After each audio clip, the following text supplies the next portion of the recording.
À tout moment de la vie, chaque être est mis à l'épreuve. Rien n'est acquis pour toujours. À tout moment, nous pouvons basculer d'un côté ou de l'autre, vers le bien, vers le mal, vers la joie, la sagesse, vers la débauche. La vie est un perpétuel champ de jeu, de bataille. Nous sommes mis à l'épreuve. Lorsque nous décidons de naître sur cette terre, sur ce terrain de jeu, nous sommes conscients d'une certaine façon que c'est dangereux pour nous, pour les âmes qui sont très évoluées. Car nous pouvons perdre tout ou une bonne partie de ce que nous avons acquis pendant ce qui peut nous paraître une éternité.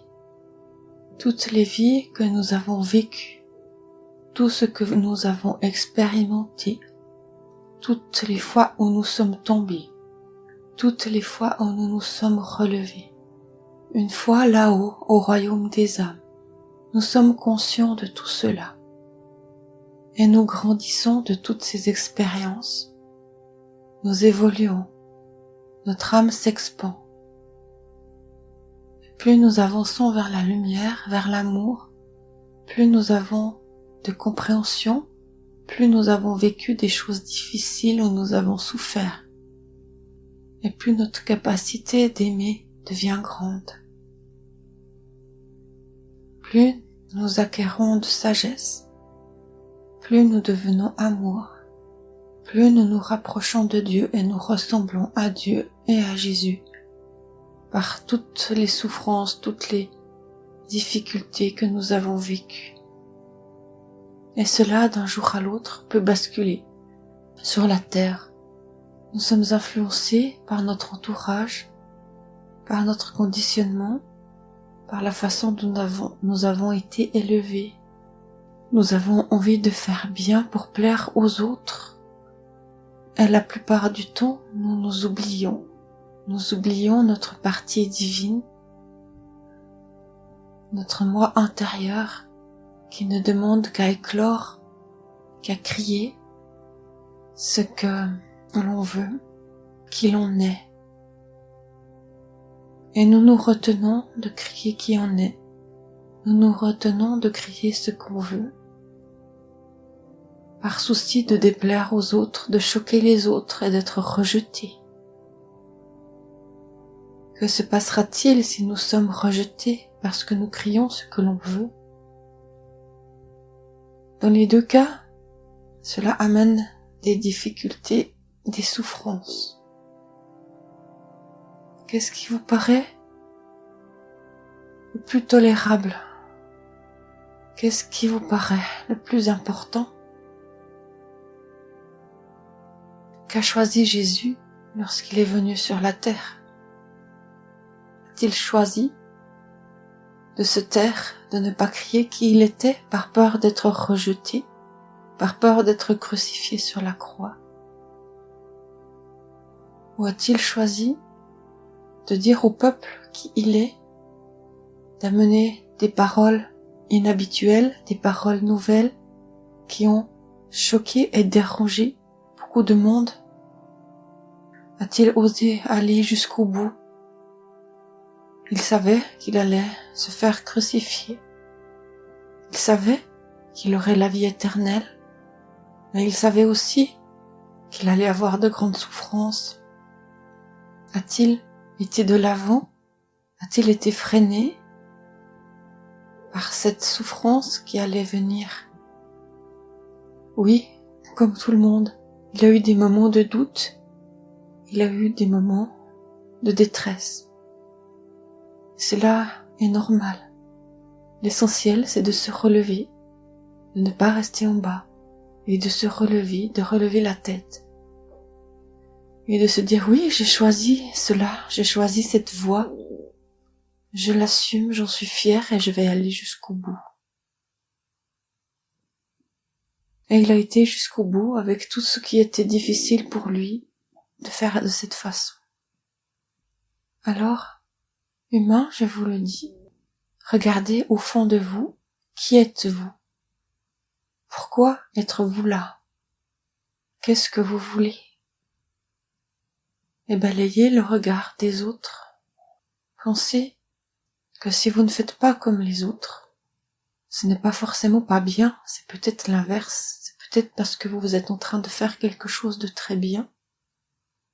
Si vous pensez pas comme pense votre entourage, si vous avez d'autres idées que votre entourage, ça ne veut pas dire qu'elles ne sont pas bien. Elles sont peut-être magnifiques et merveilleuses, vos idées. La seule façon de le savoir, c'est d'aller au bout de vos idées, au bout de ce que vous voulez. Pour autant que cela soit en accord avec Dieu, avec Jésus et avec vous-même. Si vous êtes en accord avec vous-même, avec Jésus et avec Dieu, vous irez forcément sur un chemin honorable. Il ne sera pas sans embûches. Il y aura forcément des difficultés, comme Jésus a rencontré des difficultés. Tout choix d'avancer en accord avec Dieu, Jésus et son âme. Tous ces choix-là amènent forcément des grandes difficultés à vivre sur la terre. Et c'est pourquoi il faut que vous soyez forts pour arriver à vous dépasser, à vous surpasser, à avoir la force de passer tous les obstacles. À chaque fois que vous vous connectez, vous pouvez demander à Dieu, à Jésus de vous donner cette force et ce courage d'aller au bout de ce que vous voulez. Lorsque votre esprit n'est pas aligné avec votre âme, lorsque vous refoulez les pulsions de votre âme, cela va vous créer à chaque fois des problèmes, comme des colères, des dépressions, un mal-être, des frustrations, des manques, des doutes. Chaque fois que vous êtes en désaccord avec vous-même, vous tombez dans la négativité, sous quelque forme qu'elle soit. Et là, il y a la loi de l'attraction dans le négatif, aussi bien que dans le positif. Un doute amène une peur amène un doute. Et si vous rentrez dans cet engrenage, si vous vous faites ensevelir par ces doutes ou ces peurs, cela vous amène de la déprime, cela vous amène de la colère, du chagrin, de la souffrance, mais un chagrin qui est difficile à relever, un chagrin qui vous enfonce avec beaucoup de force, comme un pieu que l'on enfonce dans le sol, comme un clou que l'on enfonce dans votre main. Cette souffrance-là est terrible. Alors ne restez pas dans cette souffrance-là, ne tombez pas dans cette souffrance-là, car une fois que vous avez un clou enfoncé dans votre main, il est très difficile de le relever. Et lorsque vous relevez ce clou, la douleur est d'autant plus intense. Il faut ensuite beaucoup de temps pour poncer la blessure, car la blessure est très profonde. Elle aura transpercé votre peau, vos muscles, vos tendons, vos nerfs, vos os. Elle aura fait couler votre sang. Alors, mes amis, mes frères, restez dans l'amour, dans la lumière, car les difficultés et les souffrances que vous rencontrez sur votre chemin, car vous êtes pas forcément sur le même chemin que les autres autour de vous, cette souffrance-là que vous rencontrez n'est rien comparé à cette énorme souffrance que vous pouvez ressentir si vous tombez dans la négativité. Plus votre âme est pure, plus votre âme est belle, plus vous êtes quelqu'un de respectueux, plus vous êtes quelqu'un de sage, qui peut amener quelque chose aux autres autour de vous, plus vous avez une tâche importante, plus votre mission d'âme est grande, plus vous avez de responsabilités qui pèsent sur vos épaules, plus les gens attendent quelque chose de vous, plus Dieu et Jésus sont exigeants envers vous, et plus difficile sera la chute si vous chutez. Plus difficile sera le sermon de Jésus, de Dieu, plus grande sera leur déception à votre égard, plus grande sera votre repentir, votre déception aussi à vous d'avoir en une vie, en une action sur la terre, déçu beaucoup de gens qui comptaient sur vous. Alors gardez la tête haute et pensez que vous êtes capable à surmonter ces difficultés. Si vous avez choisi des défis, des missions sur cette terre, vous ne savez pas exactement à quoi vous pouvez vous attendre, mais vous savez à ce moment que vous choisissez que ce n'est pas si facile. Vous savez que vous allez être mis à l'épreuve. Vous savez que peut-être vous n'allez pas réussir. Mais vous prenez ce risque. Vous prenez ce risque car vous avez l'amour de cette mission, de ce choix que vous avez fait. Et vous avez confiance en votre foi, en votre confiance, en votre amour, en vous, en Jésus et en Dieu. Et vous prenez ce risque. Si vous doutez de vos choix, de vos défis, de votre mission, regardez à l'intérieur de vous-même.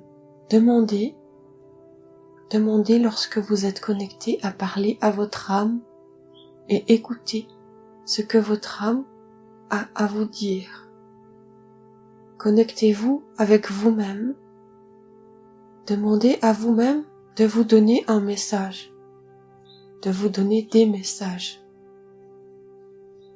Une fois que vous êtes connecté avec vous-même, vous serez sûr d'être en accord dans vos faits, dans vos gestes, dans vos idées, avec tout votre être. Et si vous êtes en accord avec tout votre être et avec Dieu, comment pouvez-vous douter d'agir de la meilleure façon qui soit? Alors, restez dans la lumière, restez avec moi, restez avec nous, et continuez de grandir, continuez de servir Dieu, continuez d'être dans l'amour, dans la bonté, dans la bienveillance, dans la gratitude et le respect. Continuez à mener à bien vos idées. Et si les gens de votre entourage ne sont pas d'accord avec vous, ménagez-les, parlez-leur avec votre cœur, avec respect. Expliquez-leur pourquoi vous faites cela. Expliquez-leur les raisons de vos actes, de vos idées, de vos paroles. Et si vous voyez qu'ils sont contre vous, qu'ils se révoltent, qu'ils sont en colère, qu'ils sont déçus, attendez de voir quelques jours. Peut-être la personne a-t-elle juste eu cette réaction pendant un certain moment, et peut-être ensuite va-t-elle comprendre et se rallier à vous. Et si ce n'est pas le cas, que cette personne reste fâchée, reste en colère, que vous ne pouvez pas discuter avec cette personne, alors éloignez-vous d'elle. Restez avec les gens qui vous apportent la lumière et l'amour dont vous avez besoin. Restez avec les gens en qui vous pouvez avoir confiance. Restez avec les gens qui vous apportent du bonheur et de la joie. Restez avec les gens qui vous apportent quelque chose, qui vous font vibrer, qui vous parlent, qui vous aiment. Restez avec les gens qui vous aiment pour qui vous êtes. Et aimez les gens autour de vous pour qui ils sont. N'essayez pas de changer les gens. C'est les gens eux-mêmes qui ont cette faculté de se changer. Aimez les gens comme ils sont et soyez aimés pour qui vous êtes. Et si vous choisissez de ne pas être vous-même, car vous ne pouvez assumer cela, les gens vous aimeront pour quelqu'un que vous n'êtes pas. Et comment pourrez-vous trouver le bonheur si vous n'êtes pas qui vous êtes réellement et si les gens aiment une partie de vous qui n'est pas vraie? Alors alignez-vous le plus possible entre votre esprit et votre âme pour être en harmonie avec vous-même. En étant en harmonie avec vous-même, vous serez heureux. Allez tous en paix dans l'amour, je vous aime tous, votre Seigneur Dieu.